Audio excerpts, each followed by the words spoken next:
Perkenalkan, nama saya Agnes Caroline Lumban Tobing, NIM 21030835 dari Prodi Teknik Pertanian dan Biosistem Stambuk 21. Nah, pada kesempatan kali ini saya akan menjelaskan sedikit mengenai apa itu ilmu tanah. Ilmu tanah ialah pengkajian terhadap tanah sebagai sumber daya alam. Ilmu tanah dapat dibagi dalam dua pendekatan, yaitu pedologi dan edapologi.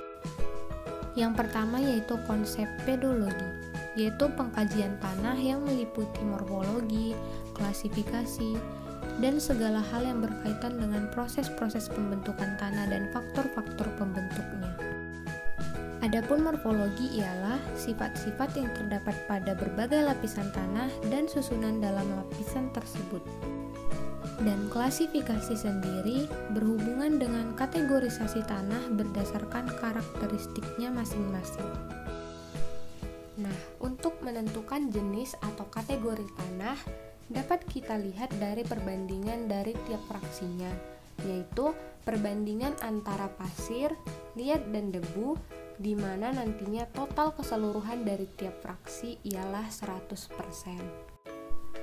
Yang kedua yaitu konsep edapologi, yaitu pengkajian tanah berdasarkan peranannya sebagai media tumbuh tanaman atau yang berkaitan dengan sifat-sifat tanah dalam pengaruhnya terhadap pertumbuhan tanaman, termasuk usaha-usaha untuk memperbaiki sifat-sifat tanah seperti pemupukan. Sifat tanah sendiri dapat kita bagi menjadi 3, yaitu sifat fisik, sifat kimia, dan sifat biologis yang dapat kita lihat seperti pada gambar. Seperti yang kita ketahui, ada banyak sekali fungsi tanah bagi kehidupan. Di antaranya yaitu yang pertama, sebagai tempat aktivitas makhluk hidup.